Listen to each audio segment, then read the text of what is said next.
Okay, got it to work. Good evening, everyone, and welcome to Healing with Crystals 101. I am Katie Langston, and I am a master intuitive Reiki healer.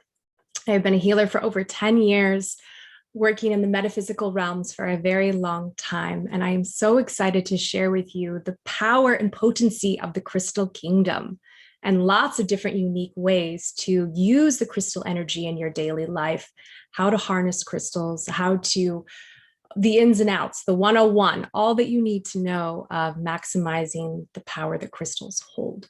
So we are going to have a very information-packed evening tonight, and we're going to open it up at the end for some quick questions if anyone has any. And we're going to start with a nice guided meditation. So I just want to welcome you all in, wherever you're tuning in from, anywhere in the world. Welcome. Thank you so much for being here. And let's begin. We're just going to wait just another minute. If anyone needs to get a quick cup of water, notebook, crystals, whatever you need to kind of set the space, just invite you to take that time right now before we drop into our meditation and sync up all of our energy together as we begin. Okay, quick question. Are there going to be a replay? Yes, there will be a replay. Absolutely. So you'll be able to come back to this information. And as we go through the slide presentation, I'll have everything really easily laid out.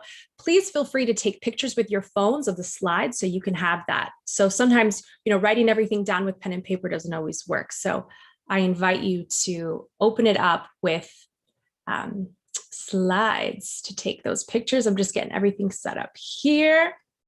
Amazing. All right. So again, if you're just joining us, welcome to Crystals 101. My name is Katie Langston, and I'm so grateful to be here with you this evening. Hello, Jennifer. Just checking the chats really quick. Okay. All right, everyone. So let's dive in. I want you all to get seated in a comfortable position in a nice chair with your feet firm on the floor, back straight up. If you happen to have your special crystal with you, I invite you to hold it in your lap or in your hands while we do this guided meditation. If you have a small crystal, you can just hold it in your hands. And let's go ahead and begin now with closing our eyes, our feet firm on the floor, our palms facing up on the tops of our legs,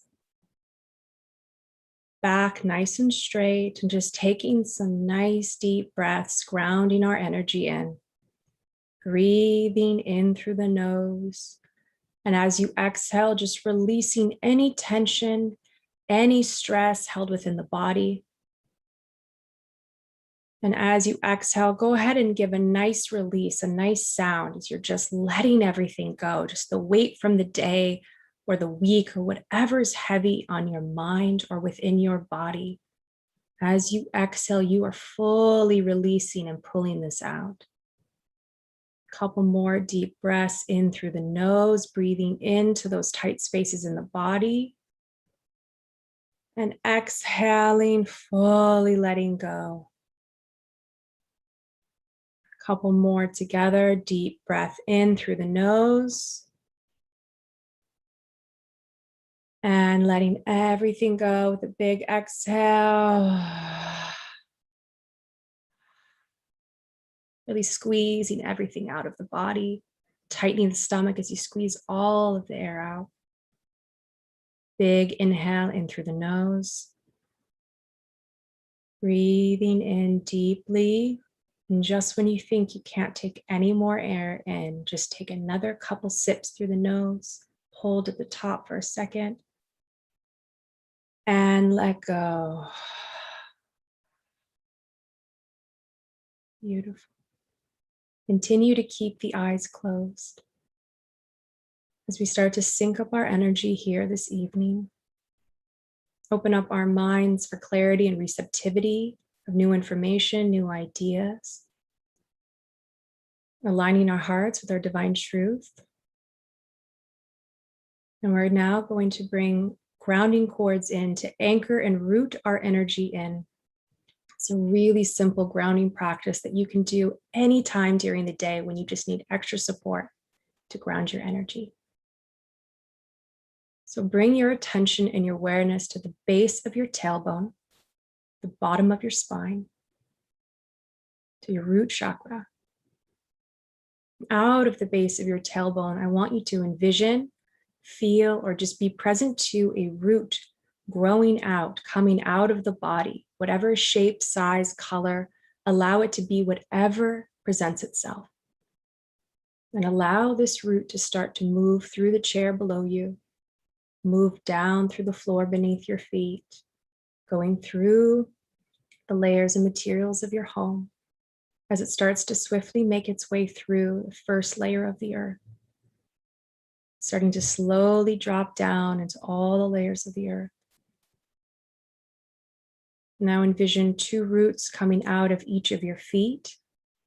It can be individual roots, or they can come out uniform together, one big root. And even if you can't see this, just be present to the awareness that this is happening and grounding your energy. Starting to drop these roots out through the feet, going through the floor beneath you, into the layers of the earth.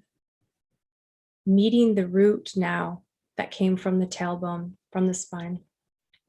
So they're now moving down through the layers of the earth at the same rate, same speed, swiftly and gracefully moving through all the deep layers of the earth as they begin to make their way to the crystalline core of the earth. And as they move quicker and quicker, you begin to start to feel some grounding energy come up as they're almost there to the center core. Continuing to just breathe and let these roots drop effortlessly down from your body. Now these roots have sealed around the crystalline core, this big sphere in the center of the earth. And as soon as they reach this core, they seal. And once they touch it and seal, they become cylinders of light. These beams of light, they're coming straight up into your body, through your feet and through your tailbone.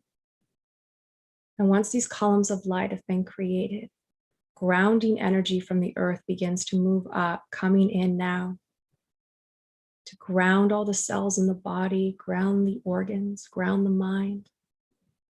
And as this grounded earth energy starts to come up, any energy, any tension in the body that isn't serving begins to drop down, creating this recycling of energy, dropping down to be recycled and cleansed and then brought back up through the earth's energy. So begin to just breathe into this and feel this natural cycle and flow of energy recycling and coming up in through the body as you just let go of what isn't serving and receive this grounded clarity, this deep rootedness, the Schumann frequency of the earth, anchoring you here and now. And as you begin to feel this grounding energy, I want you to then bring your awareness and your attention to 3 feet above the center of your head from your crown.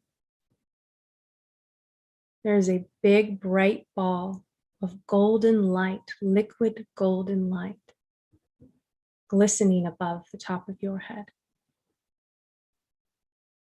This golden light now begins to cascade down in front of you, creating a golden seal protection grid as it starts to move 3 feet in front of you, down around the body, 3 feet under the feet, remaining 3 feet around the body, coming up the back, all the way till it goes to the top of the head to seal. Fully encased in the highest level of protection, the crystalline golden plasma light. Just feeling now the protection of your energy sealed and held.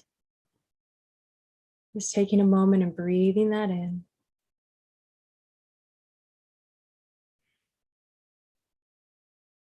Beautiful. And whenever you're ready, begin to slowly wiggle your fingers, your toes. No rush, and just slowly starting to come back, meeting us all here in this sacred space together. Begin to open your eyes when you feel ready. Start to come back in. Taking your time, maybe get a quick sip of water, ground yourself.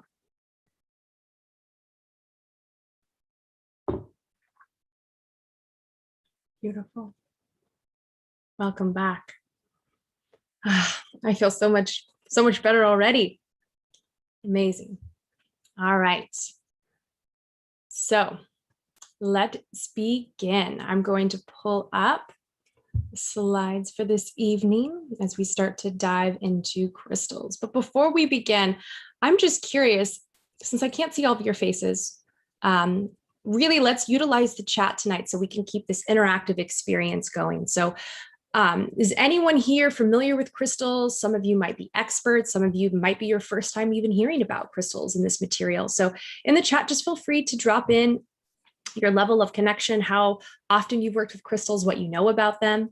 Any questions you have, the chat is going to be our space of interaction this evening, and I will try to answer all of your questions as they come. But we're going to have a really beautiful sectioned experience tonight. We are going to go over the ins and outs of how to choose crystals, crystal care, how to cleanse your crystals, charge crystals, activate crystals, how to work with different types of crystals at once, grids, you name it. So let's jump in. Amazing. All right, so I see some of you are beginners, never worked with them. Incredible. I am so thrilled and honored that some of you have never worked with crystals before. This is going to be such a beautiful evening. Welcome. All right, so let me just get my screen share started. And perfect. Awesome. Oh, we've got another Reiki master here.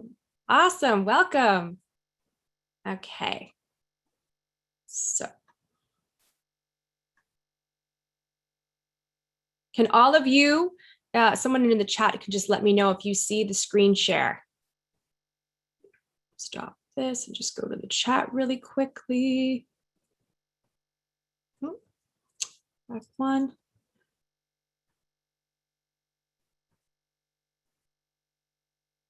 Yes. Okay, perfect. Thank you so much. All right, so we're going to go back to this.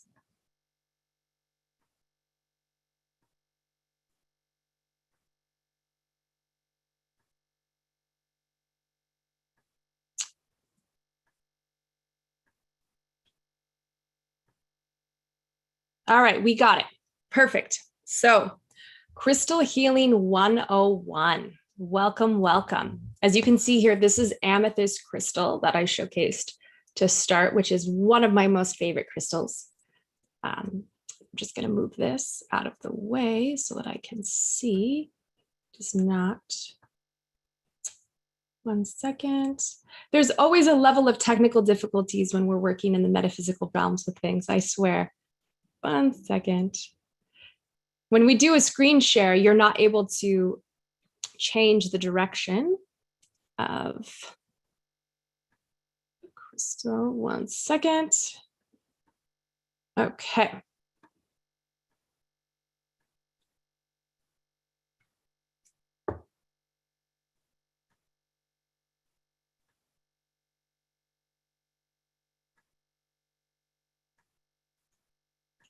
Thank you for your patience.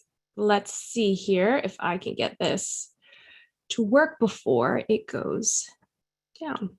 There we go. Okay. So, what are crystals? Crystals are made up of atoms or of the same element or atoms of different elements like silica or calcium. Crystals are minerals that are formed into particular shapes based on their chemical composition. Most crystals are formed when liquid rocks inside the earth cool and harden in a process that took millions of years. Okay. So here's another topic that I want to talk about just as we start to get into the process of crystals. Is I don't know how many of you are familiar with the different types of crystals we have now. We have lab-grown crystals and natural crystals. So we're going to go over some of the differences, and I'm going to share you my own kind of personal understanding of them as well. So I'm going to share with you the slide and then kind of drop in and talk with you a little more detailed about it. So lab-grown crystals are made of the same chemical material that natural crystals are made of. While the naturally occurring forming process is sped up with machines creating high temperatures and pressure. The difference between lab grown and natural are lab grown are flawless. Okay. They look perfect. You can actually see a picture of a lab grown diamond versus a true raw diamond. And you can see there's zero flaws. It's perfect. And they also have the same uniform color. So if you have, a big piece of amethyst, it's going to have that beautiful bright purple as opposed to natural amethyst, which changes in color, right? So the natural crystals have more unique colors, and they're always going to have natural flaws and differences. And some agree that they hold stronger psychic energies than lab grown, right? Because these crystals have been in the earth for millions of years, harnessing and holding that sacred connection and energy and information that the earth holds. Some people also prefer lab grown, saying that they hold the same energetic properties that natural crystals do, and that being grown in a lab creates less of a carbon footprint. Okay. This is considered the more eco-friendly approach to your crystals because it takes a lot of manpower, a lot of tools to dig deep into the earth to excavate these crystals and diamonds, right? And gems. So if they're being grown in a lab, it's much softer on the environment, of course. But some people, like I was saying, can say that natural crystals, they'll hold that unique property. So it's really something that I invite you to play around with when you're discovering crystals. When you go to a crystal shop, always ask before you buy it, was this lab grown or is this a naturally harvested crystal? And usually if your crystal shop knows where they receive all of their materials, they'll know whether that crystal was lab grown or natural. And go into a crystal shop, try a lab grown, feel it out, maybe even purchase one and purchase a natural one, and have your own inner experiment of what you think is stronger, what you feel more in resonance with. All right. Selecting crystals. What an overwhelming experience this can be sometimes, right? You go into the crystal shop, there's hundreds and hundreds and hundreds of crystals, different colors, shapes, sizes. How do you know which one is right for you, right? You may have an intention, an idea of, I want a piece of amethyst or I want rose quartz, but you go in there and you start reading all those little cards of information. How many of you have gone into a crystal shop and started reading the cards and say, oh my gosh, I need that, I need that, I need that.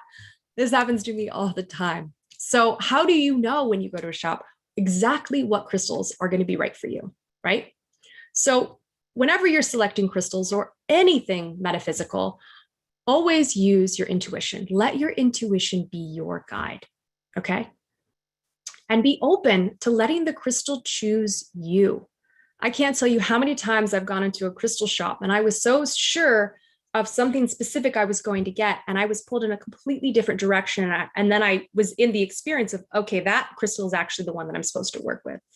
So you may go to a crystal shop and expect to get one thing and be open that you may end up with something completely different. So when you're in a crystal shop or you're anywhere where you're going to be purchasing or experimenting or touching crystals, when you're wanting to pick one uniquely for you, pick up that crystal. If there's one that you see that catches your eye, take a moment with it, pick it up, hold it. I invite you to close your eyes, tune in with the crystal and really feel and see and ask the question. Sometimes I'll even ask, are you meant to come home with me? Is this the right crystal for me? And let that crystal kind of speak and connect with you based on what exactly, if it's really meant to go home with you, right? It's crazy how once you start to open yourself up, these crystals, they are alive and active, let me tell you. And so that unique property is available when we take the stillness to be able to drop in and really tune in with crystals, okay?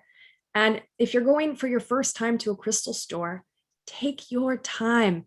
Don't go when you have 20 minutes, right? Really allow yourself the spaciousness to see, to feel, to be in the energetic room of all of those crystals. And some of you are highly sensitive, right? So you're going to need to really take your time in really deciphering which ones are right for you and tuning in with those crystals, okay?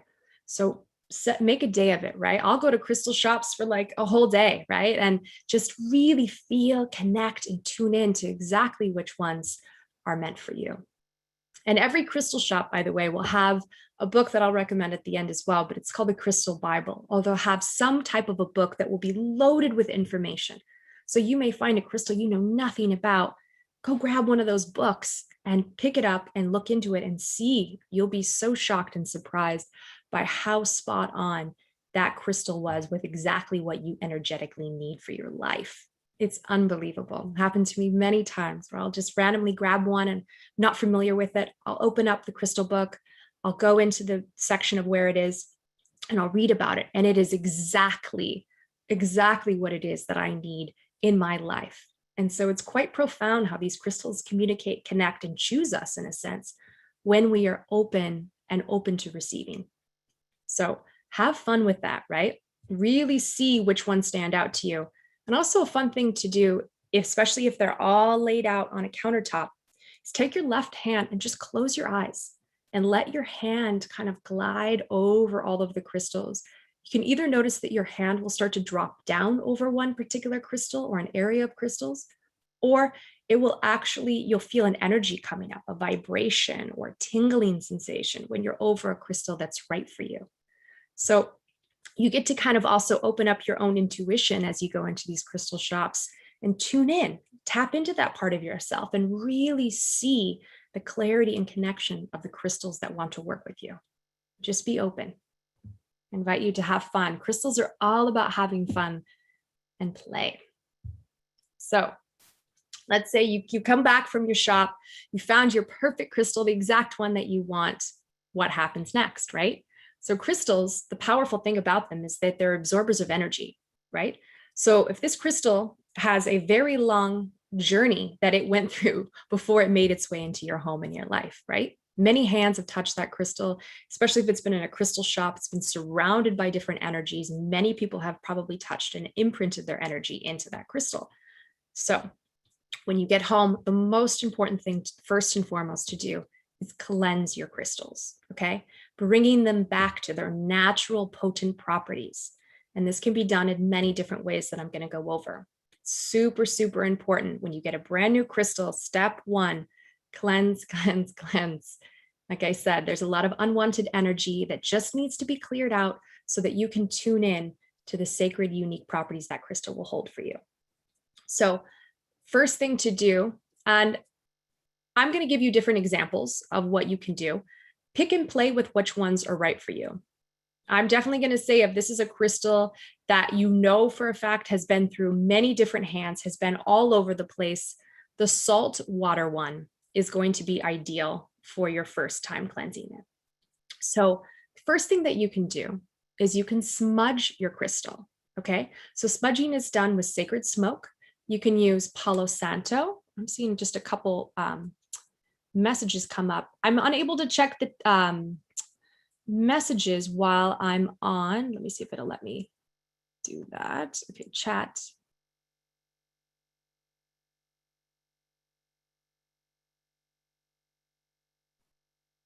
Okay, perfect. Let me try to get this chat out of the way now. Perfect. Okay, so smudging, okay? I just wanted to check the chat and make sure that everyone can hear me clearly and there wasn't a bunch of messages saying, sounds off, can't see anything. So apology for the interruption. Okay, so smudging, right? Sacred smoke, so powerful. We know that sacred smoke and smudging clears the space that we're in, clears our bodies, clears our environment. So the same clearing property that we can do in our home and around our space, we can equally bring to cleansing our crystals. So you can do this with sage, Palo Santo, frankincense, any of the sacred smokes that you know about that you use will work in cleansing your crystal. Make sure when you're cleansing your crystal, I like to put you can see here in the abalone shell, right?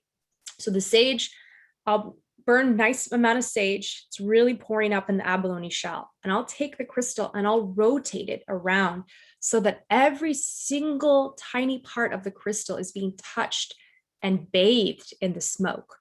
It's not something you want to just run through the smoke really quickly, right? You want to take the crystal and just like basically bathe it in the smoke, turning it around. And while you're doing this, you want to think of all of the unwanted energies releasing from this crystal. That's your intention. You're holding that in your space as you're cleansing it. You're thinking of all the energies of everyone who's touched it to be released and removed, and the natural properties to be restored and brought back. So that's the first thing you can do. And the second thing, this is the one I said, if you know the crystal's been through it, right? Has touched so many hands, really needs the deep clean, salt and water. So what you're going to do is you're just going to take a nice size bowl. Depending on how large your crystal is, you're going to definitely want to put the crystal in the center of the bowl. Make sure you have enough space to where the crystal's fully immersed in the water. And then you're going to, sorry, that chat thing keeps coming up. Apologies. We're having a lot of technical difficulties tonight. Thank you for your patience. You're going to make sure the crystal is fully submerged. Okay. Don't want any water. I don't want any part of the crystal to be exposed in the air. It's fully submerged. Once the crystal's in the center of the bowl, you're going to take a very generous amount of sea salt. I love to use sea salt. And I will just pour sea salt all over the crystal, completely covering it, right? And you're going to leave that crystal in the bowl. Set it in a corner in your kitchen or in your pantry or even a closet. And I want you to set an intention with this crystal, placing your hands over the bowl, closing your eyes and offering up a prayer that all of the negative, all of the unwanted energies that have been influenced or impacted into this crystal are gently removed and released. So you're setting that intention as you place the crystal in with the water, that this crystal is being purified and brought back to its natural original properties, okay? I like to leave these in the water with salt for about 2 days. There's been times where I've left crystals in water for 3 days. You can also just feel into your intuition. Maybe your crystal just needs 1 day, but 2 days is a good place to start, especially for a new crystal, okay? And then the other option to do, which is really great as well, is placing your crystal in the earth. Just digging a little hole and placing it directly in the earth, covering it back up, making sure it's fully covered.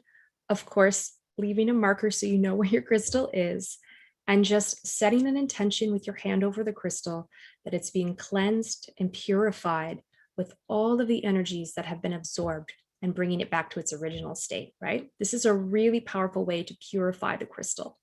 So you can also leave this in the earth for about 2 days, right? Really let it charge up, clear out, and come back to center in that crystal. Really purify it. And another fun way, which is super easy to do, right, is use selenite crystal. Selenite is a powerful crystal. It is a crystal that absorbs and purifies negative energy. I have a huge piece of selenite crystal at the base of my bed in my bedroom because it is a powerful crystal to constantly be purifying, cleansing, and clearing the energy, okay? So selenite has this beautiful, unique property where it not only transmutes energy, it can transmute and purify crystals as well. So you can actually place your crystals on top of a piece of selenite to purify and cleanse. You can also place a piece of selenite in a bag with several crystals to let those crystals purify and cleanse the energy as well. One thing about selenite that I'll touch on a little later too, that I just want to keep impressing upon you, selenite cannot be placed in water. It doesn't ever need to be cleansed. It's already a cleansed crystal. You can sage it if you choose when you first get it, but it doesn't necessarily need to be cleansed. And if it's placed in water, it will actually dissolve. So I've had people I know have this happen. You put it in a bath, you put it in water, and next thing you know, you come up and it's like this small when it was this big. It will absolutely dissolve. So no water for your selenites, okay? I'm just going to take a quick second here and check the chat because I see.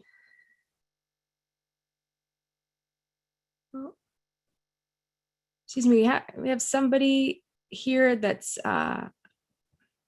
making some rude comments. Let's go ahead and just ask that. Yeah, if the tech team that's on here today, if you can help handle that of the person in the chat, that'd be really awesome. Thank you. Okay, I just need to move this out of the way.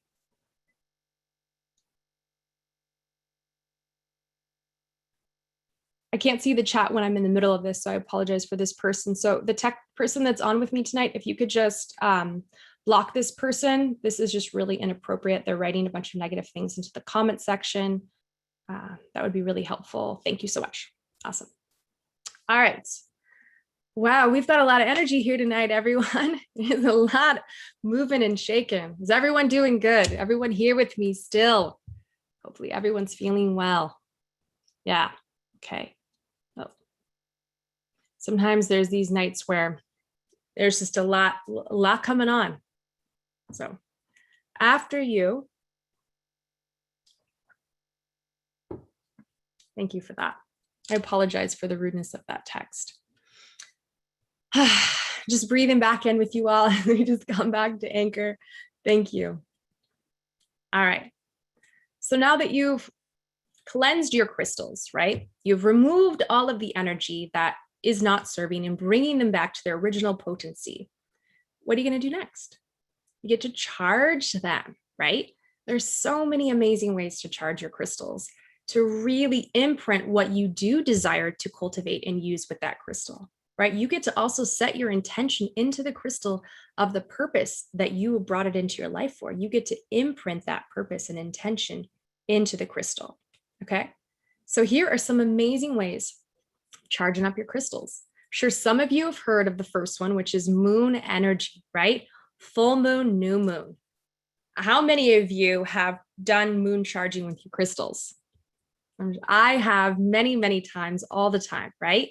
This is when either on a full moon, and let's be specific here, full moon crystal charging is for releasing of energy, charging it with the sacred feminine energy, or working with any of the energies you are uniquely working on for that full moon release, okay?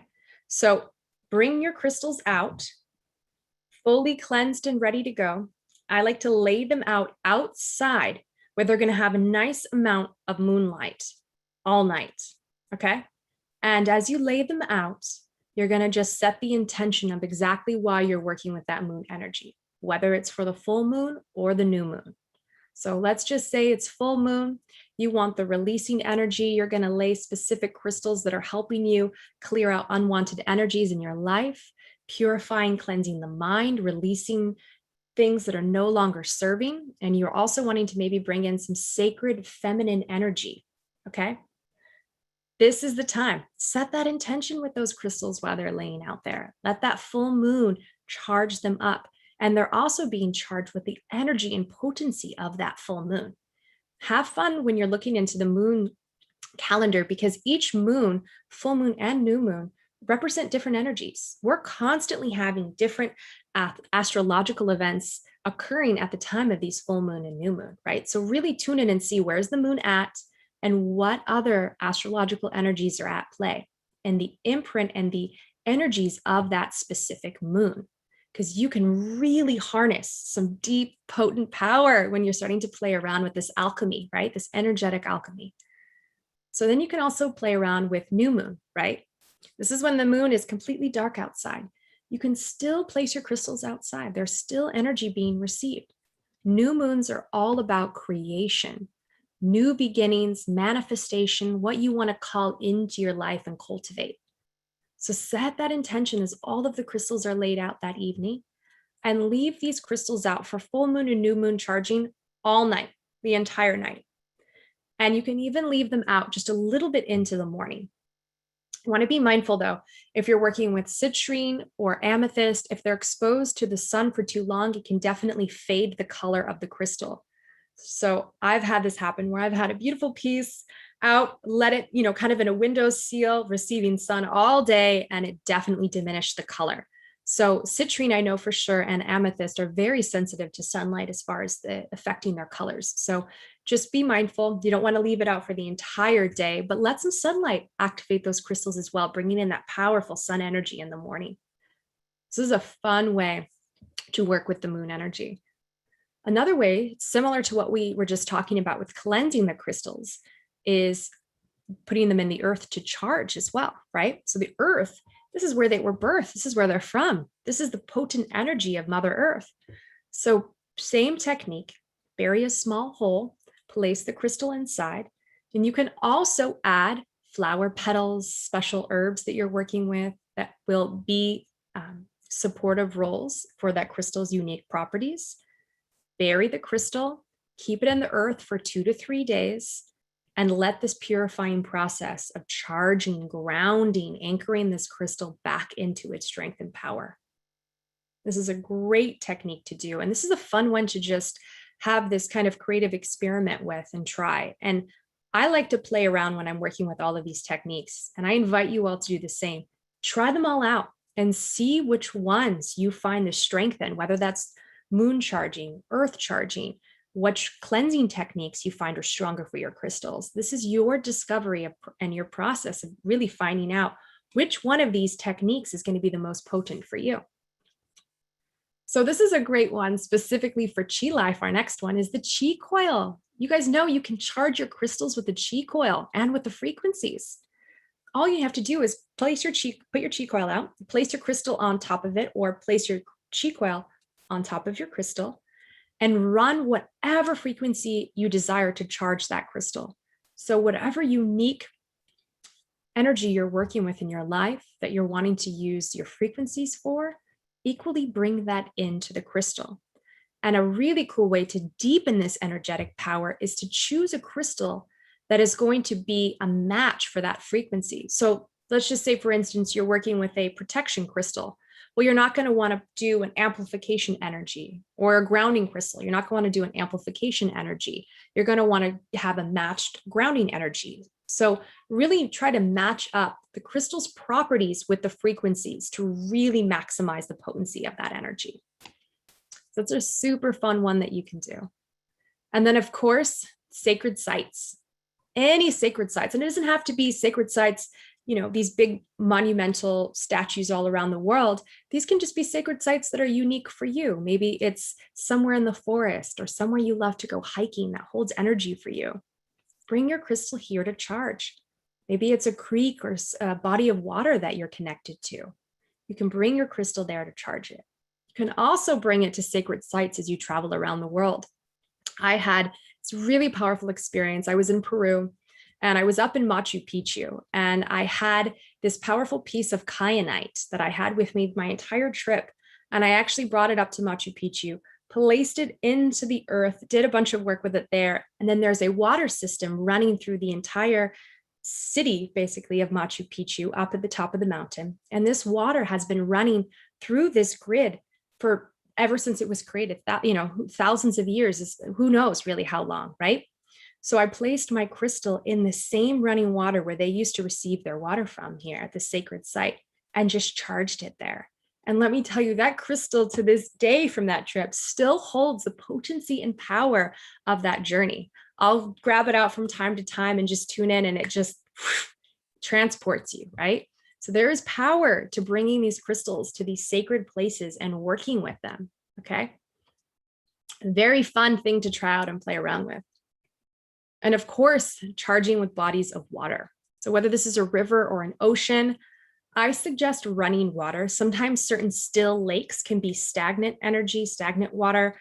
I love running water, water that's moving, that's going somewhere, that's cleansing, charging, activated, and alive. So ocean is great, right? Bringing your crystal out into the ocean, maybe even taking some ocean water back, charging your crystal in the ocean water. So many different applications and ways to play with the water to charge your crystal. Again, you get to just try all of these out and experiment. All right, everybody still doing good? Still with me? Clearly, I love crystals so much, and I'm so excited to share all this with you guys. I'm so honored. Okay. So you've cleansed your crystals, you've charged your crystals, and now it is time to set your intentions, right? So not only are you setting the intention of what you want, you're setting the intention of why you're using this crystal. Okay, so we're getting these specific crystals for a purpose. We want to work with this energy of healing our hearts, calling in beloveds, protecting us, opening our throat chakra, giving us strength and power, right? So when we cleanse these crystals, charge them, bring them back up, they are this beautiful, raw, natural state that are open and ready to receive our intention to work with them, okay? So set intentions, right? This is a beautiful, and I'm just going to give you some great examples about ways that you can work with them, how you can set the intention, and then play around and find your own discoveries as you go through this journey as well. And just before we go into this, I just see, I'm just going to go.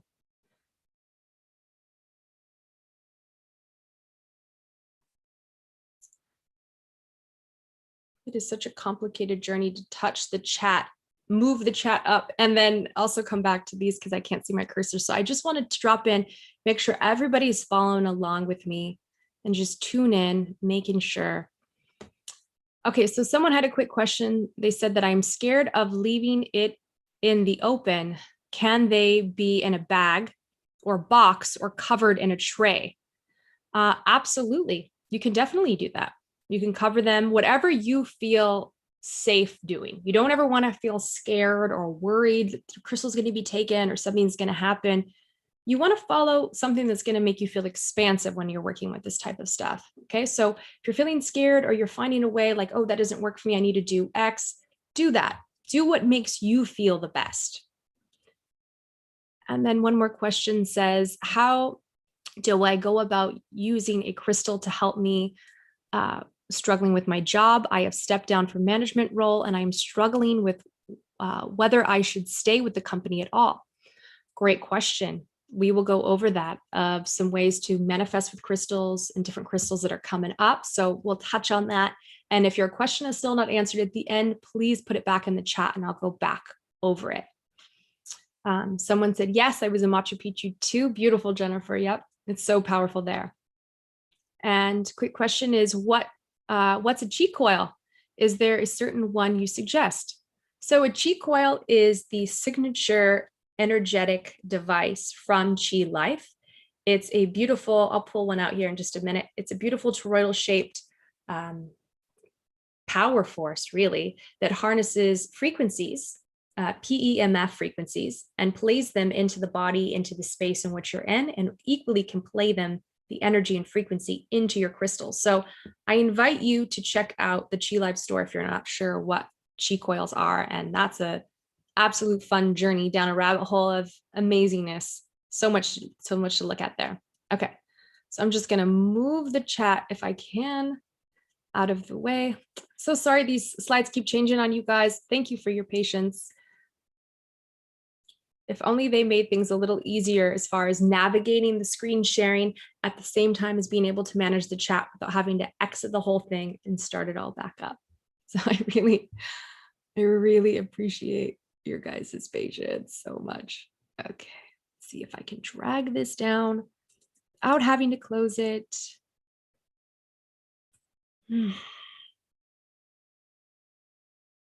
Okay. It's just not.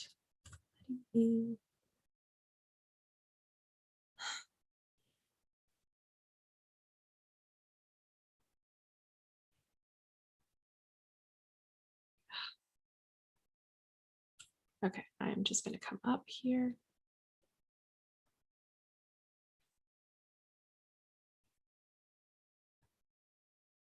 Okay, moving this out. Thank you for your patience. Okay, and we're going back to the screen share. I'm going to leave all the comments off for now. I'm just going to check in with you guys throughout, but we're going to not keep doing the comment checking. So you feel free to write in the chat box, but I'm just going to keep going through the slides because I'm just having such a hard time trying to be able to pull it up and then talk to you all. So again, thank you for your patience, but let's just stay on this. So that is my letting go. Beautiful. Okay. Thank you. Setting intentions. All right. So I suggest using one crystal at a time. Sometimes you'll go to a crystal shop and you'll buy a whole bunch of crystals. When you're setting the intention, really choose one at a time. Really take that sacred space and tune in with that individual crystal. Now, there is cases where you maybe bought a bunch of rose quartz or a bunch of clear quartz. That's okay. So you can work with all of them at the time that you're setting the intention, as long as you're setting the intention with those crystals for the same unified intention. Okay. So the best way to do is just to sit down in a meditation, right? Sage your space, get quiet, drop in, tune in with the crystals, get clear with what your intention is before you even start to work with them and setting the intention. And then just close your eyes, hold your crystals in your hand or place them on your lap. And you can also place them over your third eye as well, or hold them directly over your third eye as you're setting your intention. And then just say it out loud. Say what your desired intention is. What are you wanting to work with this crystal for? Maybe it's for support. Like one of you were just sharing, you want clarity, you want confidence with your job, you want the strength and power to step into a new role, protection, love, healing that self-love, calling in a beloved, right? There's so many ways that we want to work with this specific energy. Maybe you want to activate, right? You want to tune into different psychic gifts that you have, set the intention and be specific. Let's say you're getting a crystal you're working with that's specific for third eye activation. Hold that over your third eye and tune in with that. Let that crystal know you're ready to work with it specifically for opening your third eye. Then go even deeper. What exactly about opening your third eye do you want from the crystal, right? So you want to open your clairvoyance. You want to be able to astral travel. You want to be able to remote view. Be specific with exactly what it is that you want. Sometimes when we're generic, when we're setting intentions, whether that be in our life or working with crystals, we're going to get more of a generic surface result. But when we get super specific and we cut right in to exactly what it is that we want, we're going to be able to receive that potency back in our life. So take your time, right? If you want protection, maybe you're not going to just say, please protect me. You're going to say, please protect me from unwanted dark infiltration energies. Protect me from the energy of the person that works next to me at work that's always looking at me and throwing negative energy my way. Keep their energy away from me. Be specific with exactly what the intention is. So you're using ones for your home, right? To grid your house. You're going to want to set that intention and ask for that angelic higher support as well to hold the intention with purification of your home and protection. So you're holding these crystals thinking, this is going to protect my home, keep unwanted energies out, keep me safe and held and loved. Set that intention and be specific, okay? And put it into the crystal. Visualize it, feel that intention. If you're calling in a beloved, let's say, for instance, you're working with rose quartz, feel the love pouring in. Feel what it feels like to love that beloved. Tune into the depths of the specific frequency of your request. It's really powerful. Bring it all in. Feel it, think it, see it, say it. And then once that is complete, I like to say, and you're welcome to say this, it is done, it is done, it is done. Okay, so you're going to say it is done 3 times. You can also close it with so it is or mote it be. Those are also fun ones to kind of encapsulate the energy, let the energy know that it's complete, it's done, it's already been put out into the universe and ready to come. Okay. You can also ask for your crystal's natural properties to shine, right? So let's say you're not really clear, you got this new crystal, not exactly sure what your intention is with working with it, but it has some things that you're feeling in resonance with. Simple, really, really simple one is you can just ask for the natural properties of that crystal to shine into your life, right? For all the power that it has to just be able to amplify and support you in your life. So those are some really great ways to play around with intention setting and have fun with them. Try them all out, try everything on, right? And see what really individually works for you. This is supposed to be fun. Make a night of it. Maybe do it on a full moon or new moon based on your crystal, right? And play around with them. All right, placement. So now again, we've charged, we've cleared, we've charged, we've set intentions. Now where do we put them? What do we do with these crystals now that they're ready to help support us in our life, right? So I have a cool thing right here, which is the map, the feng shui map, right? The directions map. I like to use the directions when working with feng shui because when you're just going off the love corners in the right side of the room, it actually could be in a completely direction based on the actual directions of the energy, right? So you need to be specific. So feel free to take a picture of this slide right now so you all have this, or you can Google it, but you want to do the direction feng shui map. So you can see, okay, the south corner is going to be for fame. The southeast is going to be for money. Southwest is for love and marriage, right? West is for creativity. So as you are setting, the intentions with these crystals of what you want, you could then get to go and see where in your home in your room, in your life, you're going to place your crystal to let it start to emanate out its power and energy. So feng shui, it would be the first thing if you want crystals to bliss up your environment, okay? This is something you're wanting to create and call into your life. Also, you can do this for manifestation. So if you're calling in a new job, a new partner, something for your health, you're dealing with a health crisis, you're wanting to activate different gifts, build an altar somewhere in your home based on where these directions are, and bring your unique crystal into that altar space to help amplify and anchor in that energy into your life. And then go there each day, once a week, as often as you can, to sit and meditate and be connected to that space and that crystal as it's anchoring in that space for you in your life. It's also reminding you and imprinting in what it is that you're calling in. It's bringing you into the awareness as you create these altar spaces to really remind us of exactly the clarity of what it is that we want.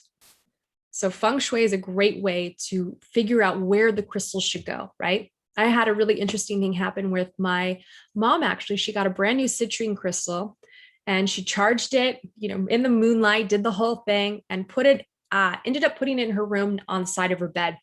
She was telling me, she goes, after I put this crystal there, business just completely opened up. I started receiving, all these new clients, money just came pouring in. And I said, well, let's see where you put it in relation to the house, because we want to make sure you put this in the southeast corner, right? So we go in, we get the map, we get the compass out, and just so happens it was exactly in the southeast corner where she ended up naturally just placing it. And we both had a good laugh, but it was really powerful because she just started working with this not that long ago. And just with this crystal having been placed in the exact location it should have been for money and abundance, that just started to flow into her life powerfully. So there is a lot of energetic alchemy. I'm going to say this again, energetic alchemy at play here when we're working with these metaphysical properties. So play around with this one and have fun. All right. So of course we can wear crystals, right? So I have my moonstone on right here. This is one of my favorite pieces. Wearing crystal, adorning our bodies with these sacred properties of these crystals, right? You can wear, earrings, necklaces, rings, bracelets, you name it. But I want to just present something. You never really want to wear more than maybe 2 or 3 crystals that are touching each other at a time. Sometimes we can get excited, right? And we get all these amazing crystal jewelry and we've got, 5 necklaces on and, bracelets up to here and rings and earrings. And there's, certain energies that are for grounding, certain energies that are for uplifting, some energies are for protection, some energies are, to activate our psychic powers. There's so much going on that sometimes these crystals can actually compete with each other based on their energetic properties. So you have one crystal that's, here to inspire, uplift, and then you have one crystal that's trying to ground you in. So when you're wearing crystals, I invite you to pick ones that are going to be supportive that day, that evening, whenever you wear them. So if you're going to wear some crystals that are specifically going to open up your throat, maybe some turquoise, don't bring something in that's going to be more of an introverted and introspective crystal that's for meditation, right? So really tune in and see and start to learn about the properties that your crystals and your jewelry holds, okay? This also applies to gemstones. We're not going to touch on gemstones necessarily in this class, but gemstones hold a lot of energy as well. So some of us will be wearing, diamonds, rubies, sapphires, different gems. Make sure that those are complementary to the different crystals that you're wearing that day, right? Have fun, play around and discover it. You're going to hear me say have fun a million times because it's just so important, right? That's really where we have this playfulness with the energies. We got to have fun. So make sure you really tune in and learn about your crystals. It's so easy to just Google it, look up their information, benefits, properties of what these crystals hold. So another great place to put your crystals is your car. You can grid your car. You can put crystals in your car. I have a whole crystal grid in my car, in several places in my car. And it is so powerful to just have that protection, have that grounded energy anchored in to our car in the space that we're in so often, right? We're driving around everywhere. And it's nice to just have a crystal right there, maybe one that helps you with stress. It's been a long day from work. Every day you get in that car, you get to grab your crystal and just kind of decompress on your drive home. or it just is in the space, emanating that energetic property out to you to ground, anchor you in as you're heading home. So again, check out and see which crystal properties you want for your car and bring those in. Try some different ones out. Same rule applies to wearing jewelry. A small space like your car, you're not going to want to have a lot of competing energies when it comes to your crystals. Really work with crystals that are going to be complementary if you're going to place them together in a small space. All right, so placement is home. We all talked about feng shui of the different areas in your home, right? You can also do a crystal grid around your home. And we're going to get into some more of that with gridding, but placing them around the outside of your property. You can bury them in the earth all along your property. They don't have to be stacked right next to each other to make a perfect little grid, by the way. You can spread them out, into all the corners around your home and your house. And this is a really great way to just place them around your space, create that intention and that grid of what the purpose of your home is, or just overall protection. Also, a fun one is plants. You can put them in your garden and in your plants. I have tons of crystals that are just in the pot in a plant, right? And you're going to want to place a crystal there that is maybe going to be supportive for the plant. So really discovering which crystals are going to kind of want to be where the plants go, and tune in with your crystals. Sometimes they'll tune in with you and kind of share and push you of where they actually want to be. And you might just pick up a crystal one day and walk over to your plant and put it in there and be like, oh, yeah, I just did that.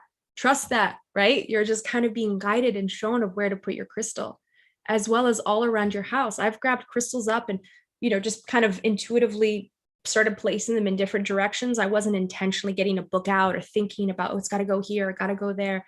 I just let the intuition come. So be open to that too. If you just kind of grab a crystal and you're like, oh, I'm going to put that there without thinking about it or making it needing to be specific to a specific area. Also let intuition be taking lead here too when it comes to crystals. They'll tell you, they'll let you know. All right. So another way of working with crystals. How beautiful does this crystal bath look, by the way? Incredible. Let's talk about a powerful sacred night of charging up right there with some rose quartz. That's potent.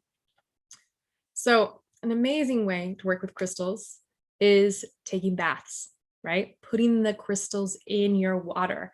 The water is such an amplifier of energy. So when you're placing crystals in water, it's going to amplify their energetic powers. It's going to charge up the water that you're bathing in, that you're immersing yourself in.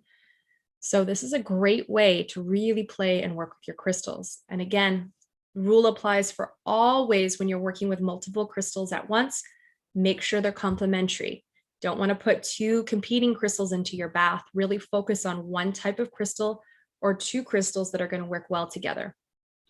So as you can see here, this is a rose quartz bath, right? This is a powerful time of calling in, beloveds, working with love, working with self-love, deepening that inner love within, healing the heart.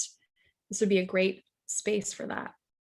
And again, the selenite can't go in water, and nor can desert rose, which is another beautiful crystal. Both of those will dissolve if they are placed into water. So make sure you make note of that one. Drinking, okay? Putting crystals in your water. I'm sure many of you have tried this before. I know I have. There's crystal water bottles now, right? That have this big crystal in it, and you actually can put it in a cup of water and it's immersed and like just suspended in this crystal water, or the crystal suspended into the water. So crystals, water's chargeable, right? We can actually imprint into water. We talked about this in the manifestation class, whoever was here in that one, about the powerful ways of setting the intention into water, because water is programmable, right? We can program water. So there's a powerful connection when we can program water with crystals. We're setting that intention, not only vocally and saying our intention into our water, but we're placing crystals in the water that are going to support that as well. So sometimes I'll just take a big jug of water, place my crystals in it, leave it out all night, drink the water the next day, and man, do I feel the effects. Another fun tip that you can try out that I've done many times is take a big jug of water, place that specific crystal in, place the jug with the crystals in the moonlight, full moon, new moon, and let the moon also charge the water with the crystals, taking it up to another level, right? That's a fun one to try out and really just have that powerful moon water that's been charged with the crystals all night. So many different ways you can find crystal vessels, crystal water bottles, so many great ways to use crystals and charge that up. So we spoke a little bit about the jewelry, but here we go again with wearing jewelry. That's how we work with crystals, right? We put them on our body. You really want to make sure when you're working with crystals and you want the full potency of them when you're wearing them, you want them to be touching the skin, right? Like I love this piece so much, but there's actually a backing to it. So the moonstone isn't touching the skin. I'm still receiving the energy of it, right? But when the crystal is fully touching the skin, whether that be a bracelet or a necklace or earrings, you're going to receive a deeper connection with that power, right? So if you bought this beautiful crystal necklace and it's kind of covered in silver or gold and it's held in that and it's, kind of the gold is what's touching you, you're not going to receive as deep a potency as if the crystal's lying directly on the skin. So when you're going to get jewelry, if you're wanting specific properties, like you really need this crystal protection necklace, make sure you get one that's going to be touching your skin. It's a great one to try and work with. All right, so for healing, so for years, I would do crystal healings. I would actually just do my whole energy healing and I would use crystals the entire session, whether that be right over the chakras or specific crystals over different parts of the body, or working with crystals that I knew this person needed the specific healing from. When you're working with crystals for healing, you get to just open that intuition up. Let the crystals tell you where they need to go. Just feel into where the placement is. You can really put them anywhere on the body. You can also tune in with what crystals are connected with what chakra points. Place those on each chakra point or lay them down on a yoga mat and lay down kind of almost on top of them and do a meditation laying on the crystals over the chakras. Really powerful way to reset and heal the energy. Another amazing way, which we'll cover a little more later, is grids, crystal grids. So like I was sharing before, placing a grid around your home, you can grid your car, and you can create grids for specific intentions, right? So grids are a great way to work with crystals as well. All right, everybody doing good? Just doing a quick check in. I'm not going to pull the comments up, so we'll just be here together. So now we're going to go over specific crystals for specific properties. Okay, so we're going to work with healing, manifestation, stress, how to really use what crystals are for the specific things in our life that we need support with. So first of all, love. Who doesn't want crystals to help bring in more love, self-love in our lives, right? Such a powerful thing. Love is the highest frequency there is. It's the most powerful in frequency. It can transmute anything and everything. So starting here is a great place. Okay, so I see someone raise their hand, which obviously brings my attention to that. So I'm going to just drop in with you all right now instead of the slideshow and just make sure everyone has what they need. Okay, I've got a hand raised and I want to help support the person whose hand is raised. Okay, so quick question is, when I buy crystals online, how do I know the crystals come with good or bad energy? You don't. You have no idea, but you get to cleanse them, right? So you're going to buy the crystal and you automatically get to cleanse it. So you don't really know whether you're buying it from a shop or buying it online where this crystal's been, if it's been around bad energy or good energy, which is why it's important to cleanse it. So I hope that one answers your question. And I saw someone else had a couple questions that I want to just drop in on. Okay. Can you use Reiki to clear energy with your crystals? You can. You absolutely can. I've done that many times where I've energetically cleared crystals. However, if it's a crystal that's being brought in from a shop, it's been touched with so many different hands, I just invite you to cleanse it in some different ways as well. But throughout your day, when you're working on doing healings on people and you're using crystals, go ahead, cleanse it up right away. Very important. Okay, one more question says, how can we find out which crystals are supportive with each other and be worn together? Great question. I almost did a whole thing specifically on which crystals should go together, but here it's just too much information. So we have a beautiful, connection at our fingertips where we can Google anything. So you can Google crystals, crystal connection. Can this crystal be worn with this other one? Also, buying crystal books, it will usually say in most crystal books which ones are complementary and which ones aren't. A good rule of thumb is if you're working with love crystals, for instance, most of them all will work well together. If you're working with protection crystals, most all of those will work well together, as well as activation, abundance, prosperity. If you're working with those specific types, almost all of those will work really well together. And then let's just see. Okay, and then what about wearing chakra bracelets, which is very popular? Yeah, chakra bracelets is totally okay. The intention of that is to work with the chakra energy. However, can you please just be mindful of how your energy feels? So if you're wearing a chakra bracelet and you're feeling a little bit wonky, it might be too much crystal energy all at once. So just tune in and see how you feel and where you're at with that. Can you share your slides? Thanks. Yeah, I'll go back to sharing slides. Was there a specific slide that you needed help with? Just want to make sure you're good with that. Just go ahead and answer that question of what specific slide you need. And then I see two people have their hands raised. Did you, if you want to just jump into the chat, did you have your hand raised for a specific question or did you need to share something? Let me know. I'm going to take a quick little sip of water here. Okay. So let's get back to it. Before we start back up, does anyone have any questions before we continue to go on? Thank you all so much for your patience and presence here tonight. Okay, give you one more second before we go back in.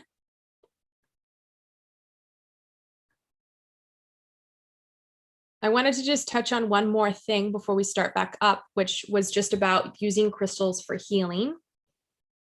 If you're going to work with using crystals on healing multiple people, and I'll talk about this, I believe, a little later too, but you never want, if you're working, if you're doing energy healings and you're using crystals, or you're working with people that are touching the crystals frequently all day, you're going to want to cleanse those crystals after each client or after each person that's using them. Simply with smoke is the easiest way. You can even use a smudge spray if you're in an area you can't light smoke, but if you have somebody else outside of you that's interacting with these crystals frequently, you're going to want to cleanse those consistently all day. All right, let's head back to the slides.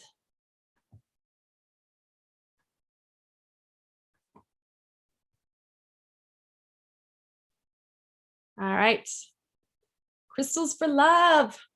Who doesn't want more love in their life, right? So I'm just picked, by the way, just a few different ones as we go through these slides.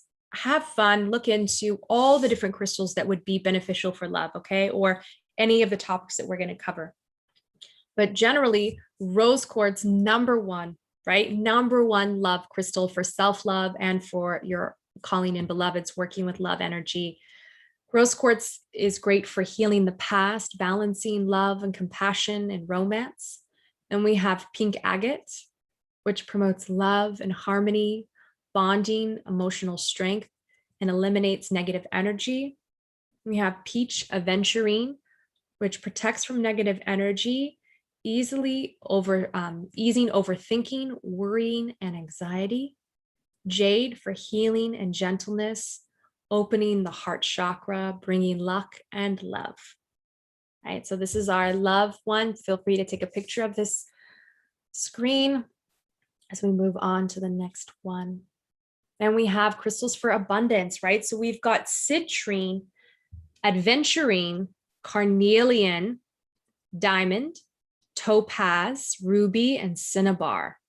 Okay, so number one, citrine. It's I think, one of the most powerful abundance stones there are. Be mindful when you're getting citrine, though. There is a lot of false citrine out there. There's actual amethyst that can be brought into such a high temperature that it can change its coloring to mimic citrine. So make sure when you're buying citrine, you want to really ask questions about where it came from, what they know about the crystal. And usually a good judge is citrine that's really inexpensive is usually not real.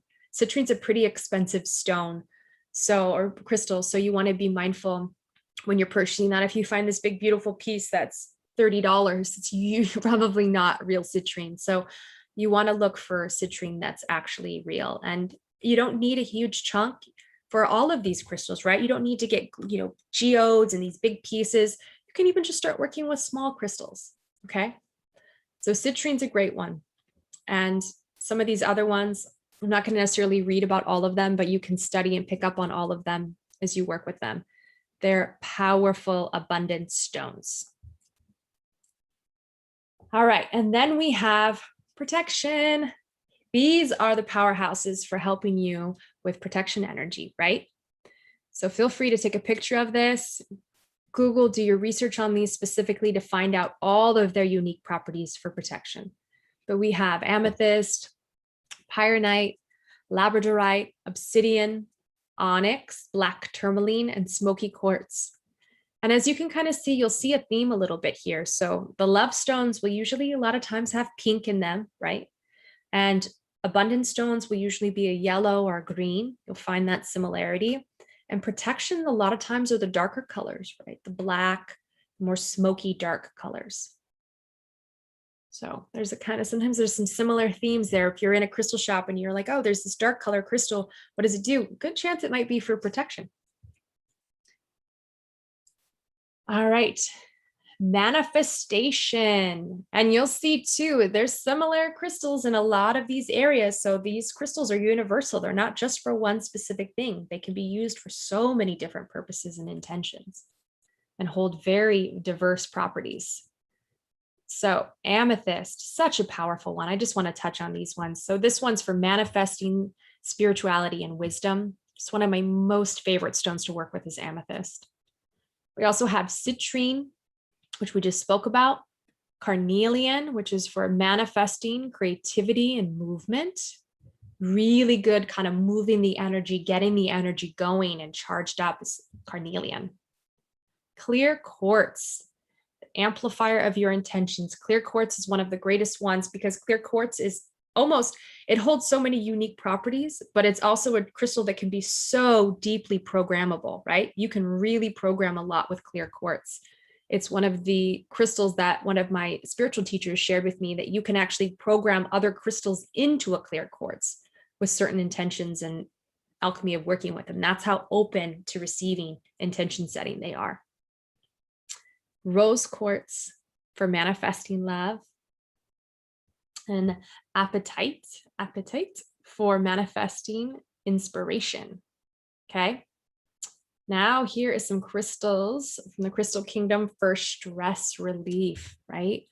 So important. Help kind of calm the nervous system down. Take a moment, help with stress. These are some really powerful crystals here. We have lepidolite. Some of them I don't pronounce perfectly because there's different ways that I've heard them pronounced. Ocean jasper, sterolite, dipotas, smithsonite, rose quartz. I'm just dropping in here with these stress relievers. So powerful. And again, some of them have been in other areas. You see this rose quartz has a very similar theme. It's really showing up a lot. Crystals for depression. Okay, so we have for depression, these crystals are the ones you're going to want to work with. Amethyst, rhodochrosite, labradorite, citrine, lapis lazuli, amber, and rose quartz. Just checking in here and seeing. Amethyst is such a powerful one. I use that one a lot for helping calm the nervous system, calm and ease the mind. And amber promotes cheerfulness, trust, and strength. And amber is actually a really great one for helping kids with teething. I'm sure many moms out there I know I had one for my son, the amber necklaces, right? On the skin and just helping calm the nervous system and helping support with pain during teething. All right, so now we are moving into grids. Look at this beautiful rose quartz grid here. So grids are great. They can be made in your home. in the corners of your home. And you could do a specific crystal grid. It doesn't have to be a uniformed grid like the one you see here in this picture. It could just be a grid where you take, let's just say you're going to use black tourmaline for protection, and you're going to place it in the corners of your home with the intention of creating an energetic grid of protection and a light shield for your home, right? So you can place a crystal on each level of your home in different corners so that it's touching all of the corners. That's the idea when you're doing grids for your home, is you really want to make sure that there is a crystal in each corner. It doesn't have to be on the same floor, but you'd put one on one corner, one level, the next level, and just making sure each corner of the home has a crystal in it. And then once the crystals are placed out throughout the house for the grid, close your eyes and set the intention, and then just take your hand running it along the grid line, right? Sealing the grid energetically. All you have to do is literally just close your eyes and just go through each of the crystals, syncing them up and sealing in that grid around your home or your car or wherever it is, your office, wherever you're using this grid. And grids can also be placed in your office, right? A great place to put your abundance stones in all the different corners of your office, and then sealing that grid in, and then focusing on the abundance corner in your office and creating a little mini altar there. Maybe you're going to add a few more extra stones to really amplify that energy besides the grid. So that's a fun way to play with it as well. Okay, just an altar, right? Setting an altar up somewhere in your home and placing your crystal grid there. You can actually even just have this beautiful grid that you see here as an altar piece. It could be up against your altar. You can have some pictures kind of laying around by it. You can just have this be your altar space, but just a sacred space where you're going to be working with your crystals. Crystal boards are another really great way. I'm going to show you some pictures after this one of pre-designed boards that already have sacred geometry on them or mandalas on them. And you can place specific crystals on these boards to amplify the energy. And as you can see here, clear quartz is the definite good one to go with when you're adding extra crystals to create a grid, right? So if you don't necessarily know what crystals would be complementary to the one you're working with, always go with clear quartz because it can work with almost anything. But if you are creating a grid, you're going to want to work with crystals. Like I said, everything's got to be complementary. If you're creating a crystal grid for love or protection or abundance, make sure those crystals are specific for that grid. And here are some crystal grid boards, right? Look at how beautiful some of these are. You can really have fun and place them and play. It's this kind of artistic, meditative experience when you're making grids, right? You have a whole bag of just loose crystals and you get to create what it is that you want. It's this meditative, artistic experience to tap into grid making. It's really fun. I definitely suggest you all try doing some grids. And as you can see, this one on the bottom right corner is a travel grid. It's a cloth grid. You can get almost any of these at a crystal shop, but you can travel with that little cloth grid, right? Bring it with you anywhere you go. Maybe bring it to your office. It's easy to just pack up and then set up your grid wherever you are. Here are some good examples of crystal grid boards. All right. So now we're going to talk about crystal cuts. So as you can see, crystals have so many unique cuts to them, and they hold unique properties based on how they are cut. So here are some examples of some of the most common ones, right? So we have the double tourmaline that has the points on either side. And these you'll see a lot with wands, right? So the wand energy with the tourmalated, the pointed side is the energy being pulled in, and a more flat side will be a specific one. It's pulling the energy in. And a tourmalated one on both sides is kind of that balance of the energy being pulled in and pulled out, pulled in and pulled out. As you can see here, the next one is a grounding crystal cut, and it has 8 sides, right? You can see all the different sides to that crystal. Another powerful one is a channeling crystal. For those of you that work with channeling or do automatic writing, which is where you hold a channel crystal and you just let yourself kind of write and channel that automated writing, just letting go, fully just tuning in. Those are powerful crystals to have during that process. And there's a trigger crystal I don't know too much about, Looks like one that's kind of got like a little impression on the side. And then crystal babies. These are really great. I've got a crystal that I'll share with you guys at the end that's got a crystal baby on it. I just love. That's just an extra little piece that's been grown off of the original crystal. Then we have crystal clusters, which is kind of going out in all directions.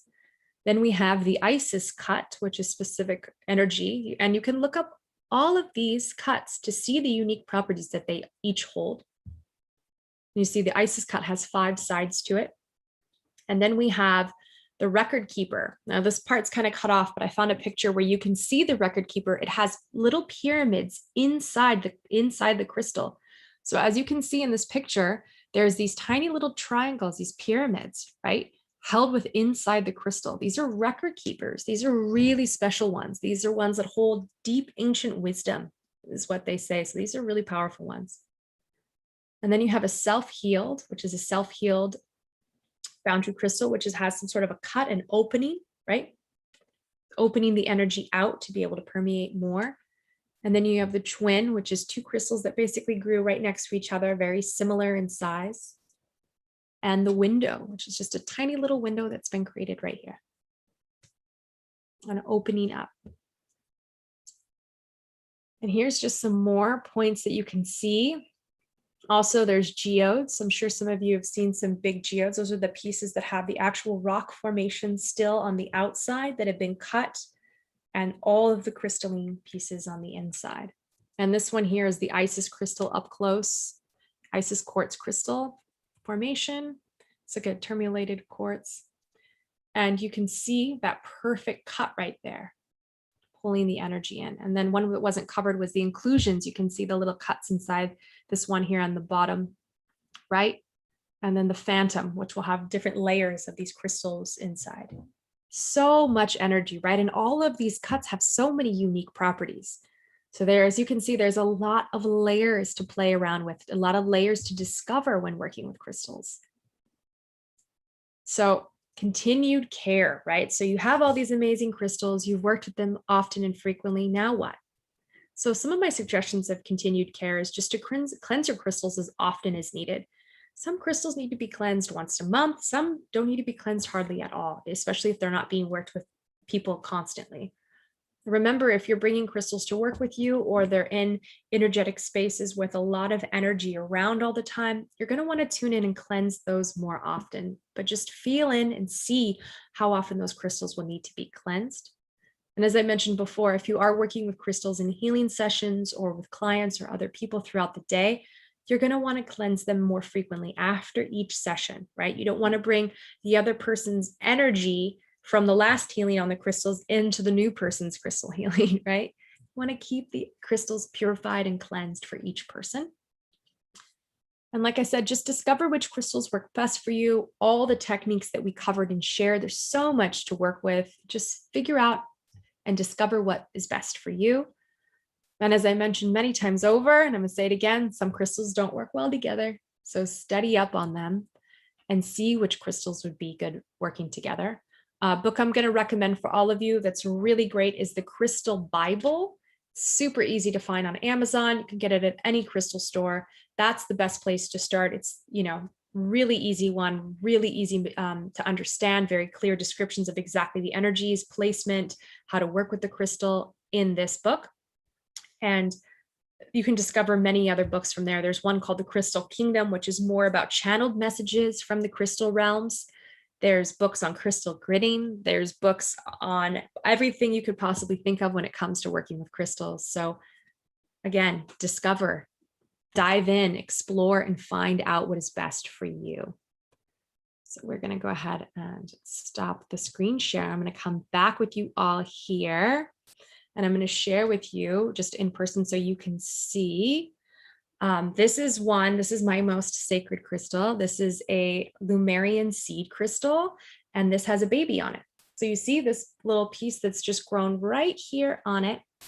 And this is my one that's with me all the time in all meditations and ceremonies and everything that I usually do out in the world is this crystal. So as you can see, it has that little baby that's just grown right onto it. All right. Whew, that was an information-packed night, huh? So much talking on my end. I want to just drop in with you all that are here. Please feel free to share your experience, questions, comments. I am here. Let's open it up. This is the time for you to speak and drop in and connect with us this evening. So this is the space. The floor is open. So feel free with any questions you have. I'm going to just see if there was any that were unanswered so far. Anything that you want to share about this evening that you picked up on. Okay, someone just said, can you show the slides again? They're good, but did anyone need me to show a specific slide, or has everyone got, okay, figured it out. Perfect. All right. Any questions? How was that for everyone? Did the information land? Anything you need extra support on? How your experience was? Love to hear from anyone who feels open to share.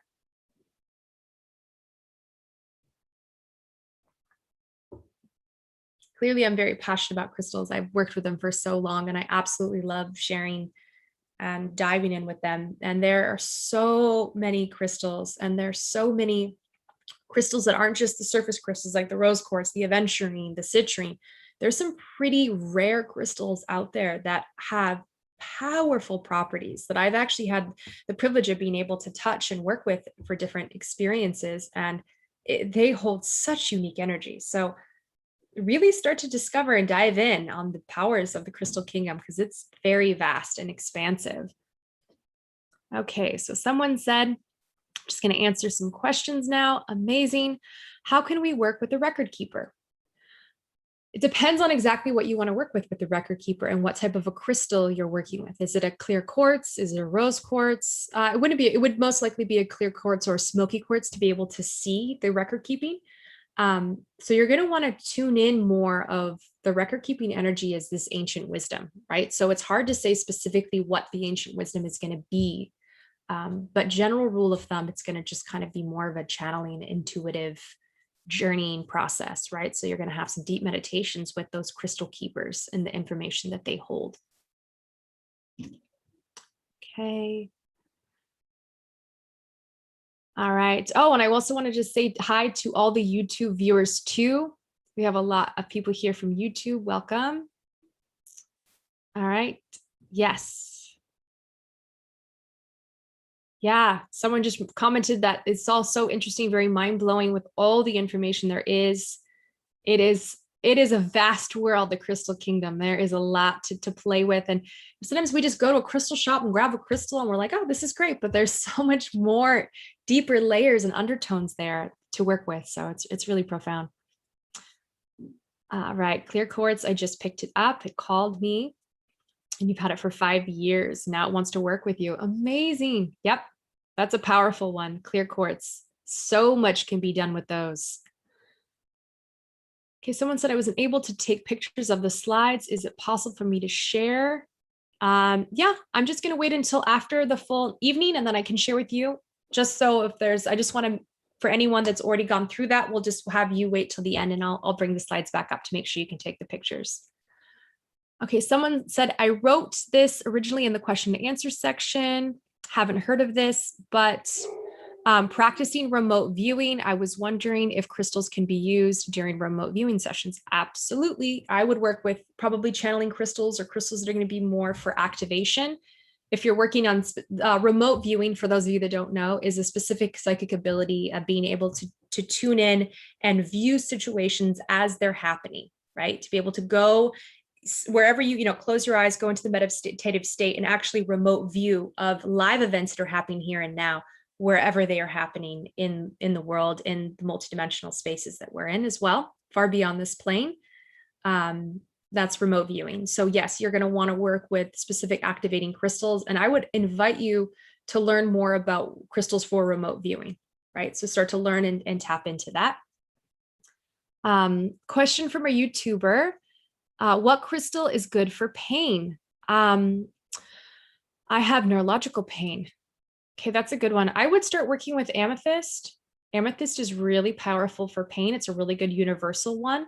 And then I would look up specific for neurological pain. I can't think of one off the top of my head that's specific for that. But like I said, the crystal kingdom is so specific and vast that there will be one that will be specific for neurological pain. So I would do a quick search for that one. Okay, and then someone said, I have collected a lot of crystals. How and where do you store them and keep them? I have bought a wooden tray and keep them in and on the selenite piece. Do I need to cover them or can I put them in a velvet bag? Crystal keeping, you get to let your intuition be your guide. I have bags, velvet bags with a bunch of crystals in them. Sometimes I have them all displayed out. There's no wrong or right way of where to store your crystals. If you're going to put them all in a bag or in a bowl together, again, you want to be mindful of complementary crystals. So just, when you're going to put a bag together, get them all laid out and put specific ones in specific bags or bowls if you're going to have those out. Someone said, love the presentation and information, really enjoyed it. Amazing. Thank you so much for being here. Glad you enjoyed this. Yes. Okay. Have you ever do I have experience with a phantom quartz? I want to say that I have, but I cannot remember the specific memory because I've done some pretty deep meditations working with people that are have a very vast crystal collection. And I can't remember if one of them was a phantom quartz, but I'm going to just say no, because I can't recall the specifics of that memory. But if you have a story about a phantom quartz, I would love to hear it. Okay. And then I dug up a cluster of clear quartz, and it had a window in it. Amazing. I believe the window energy is about opening and expansion. Think of a window, right? So it's opening up into the crystal realm. It's opening the energy up. Okay, a question from a YouTuber. Oh, it just says, thanks for sharing the knowledge. Absolutely. Thank you too. And we just have some questions over here as well. Yep, got that answered. Yeah, so much, right? There's so much information. So many different ways to play and work with these crystals. So thank you all so much for being here. I know that we're at 7:30. I'm going to stay on for anyone that has any further questions and also go over the slides again for those that were unable to take pictures or be more present with them and write anything down they need to. Again, it is so my honor, deepest gratitude to be able to share this information with you. The crystal kingdom is so near and dear to my heart, and I just hope that you get to explore and expand your journey with the power that these crystals hold. So thank you again so much for tuning in and joining us tonight. This has been an amazing evening, and it's just, again, my honor and so grateful. And I'm just sending so much blessings and so much joy and bliss into all of your lives. Thank you for being you. Thank you. And again, I'm going to stay here. Any questions, we can just chat. Anyone that has anything on, if you need to go, you can totally go. So we're at 7:30, but if you want to stay here, I'm happy to answer any more questions, make sure everyone's got all the information clear, anything they need help with. Thank you all so much again for being here. Yes, goodbye to all the ones that need to leave. Quick question says, do I put them into my water to drink? Absolutely. Yep. Especially if you're working with a specific type of healing, you're going to want to find crystals unique for that healing, place it in your water and charge it up. And I also shared that there are crystal water bottles now that have been created, many different diverse types, but you can find water bottles that already have the crystals built in.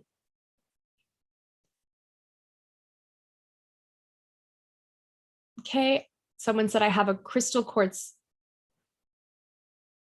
I think you mean pendulum. Pendleton, and it has a small, yes, pendulum, yeah, and it has a small crystal, like it has a small little window in it, or like a small little piece in it that's yellow. Is that what you mean? Oh, it's a yellow crystal. Oh, amazing. Yeah. Crystal pendulums are really, really powerful. I've actually been putting some information together for a specific pendulum class that will be at a later date for those of you that are interested in that. But pendulums are powerful. Powerful divination tools. Okay. Someone says, quick question here. What is the use of the pyramid-shaped crystal? I have heard of the smaller crystals that you can hold in your hand. Are you talking about the record keeper with the little the little pyramids inside? Is that the one you're specifically speaking about? And then also, what do you use bigger crystals for? Bigger crystals are really to magnify this, amplify the space, I find. So I have all my larger geodes, and larger crystals are more display pieces that are in my home or in the specific areas of my house to maximize that energy. But that was what I would use the larger pieces for. You know, obviously the smaller ones are more travel friendly, easier to work with placing on the body, putting them in baths and such. But geodes, large pieces, are more to just really bring that power and potency into your home and your space, right? So they're a large size. It means they're going to really expand and stretch out and share their potency. So a message from YouTube says, hello, I wish I would have caught this from the beginning. Don't worry, you are going to get a record. I believe there's a recording that we're going to have. Yes, because I know that it's recorded. So don't worry if you didn't make it in the beginning, it's totally okay. There's going to be a recording of this and you'll be able to go back and review it. So amazing. Yeah, we'll have the recording. I just double confirmation. Thank you so much for letting me know that too. All right. So we're just starting to wind down. Before we go back into the slides, I'm just going to open it up. If there's any last questions, anyone needs to say anything. Who's going to go charge their crystals up, do some water charging with their crystals tonight? Okay, quick. For back pain, I'm going to just go ahead and do the rule of thumb right now for, I want to say back pain. I want to say jade. I want to say green jade is good for back pain and aventurine. But look that up specifically. I've been thinking of so many different crystals right now that I'm not able, I'm like, wait a minute, is it jade? Or I want to say, I know it's a green one. So just look it up. And also, like I suggested, if you get the Crystal Bible book, there's a section in the very back of the book that will go over every single ailment, every physical injury, anything you can name of, everything down to labor, right? There's specific crystals that can help you during labor, during surgery, so many things, divorces, separations, dealing with paperwork, lawyers.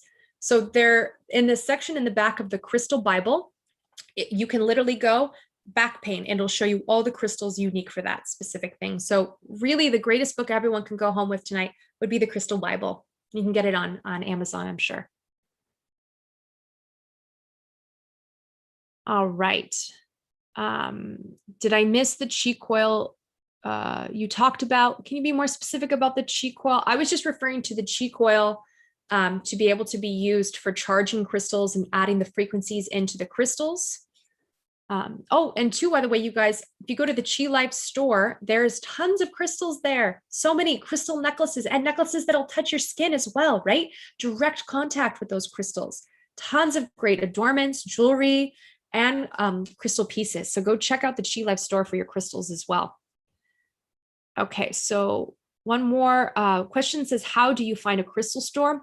Super easy. You can just basically Google wherever your location is, Yelp it, spiritual store, crystal shop, any one of those will help kind of guide you and navigate you to a proper crystal store. So that should be good there. Someone just says, thank you so much. I've learned quite a lot tonight. Yep, absolutely. Thank you too for being here. All right, so I'm going to jump into the slides real quick and bring us back to that. Have your phones ready now, because I'm just going to go through them. And then you can just take quick pictures for those of you that were unable to have the pictures of the slides, okay? So we're gonna just do a quick slide review.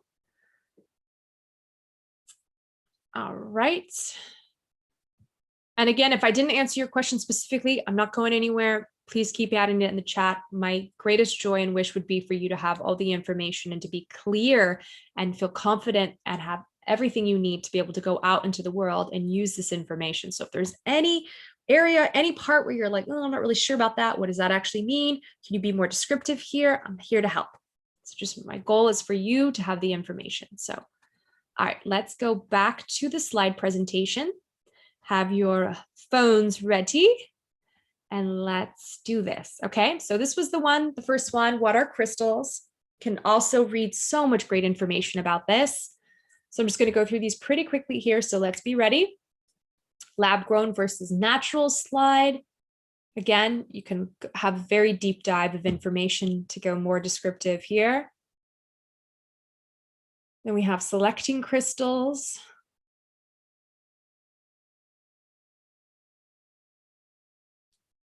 Crystal cleansing. All the ways to cleanse the crystals. Charging your crystals.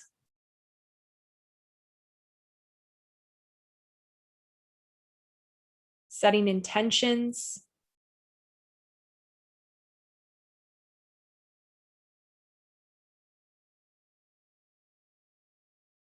Crystal placement.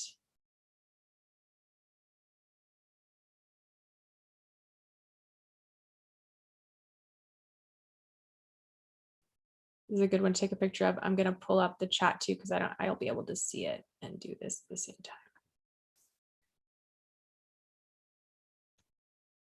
Okay. Working with crystals.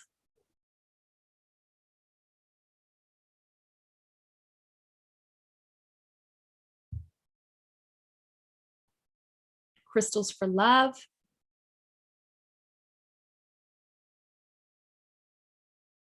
Crystals for abundance.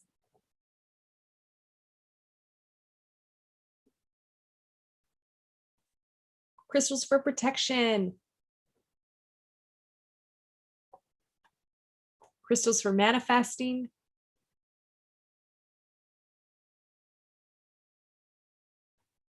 Crystals for stress.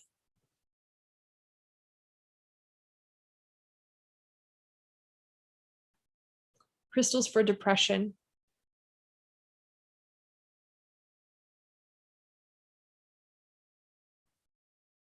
Grids.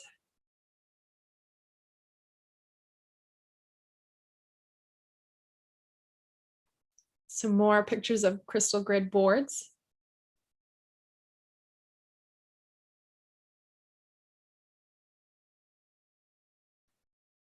And then the cuts and types.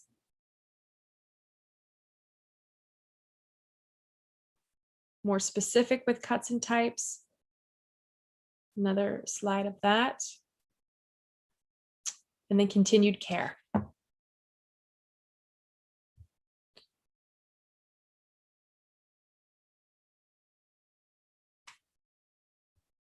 All right. So let me know for there's a couple of people that needed the slides to be reviewed. If you can just, let me know that you got everything before closing that down. And again, any final questions, comments, anything anyone needs to say, happy to answer before we end our evening. And then you get to go and play with all your crystals tonight, get everything out, start setting intentions, getting grids set up, charging your water.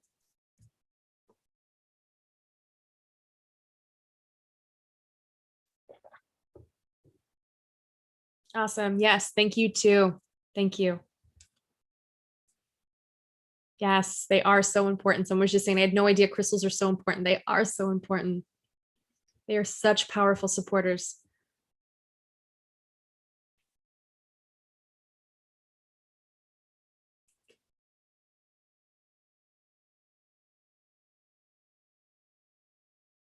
All right. Just going to leave the last little moments open for any final questions when it comes to the Crystal Kingdom. Or any questions you have at all. Metaphysical stuff, happy to help and answer. It's been a powerful night being and sharing this space with you all.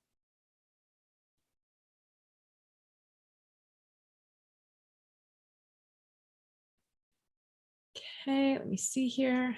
Any final questions? Making sure I answered all these.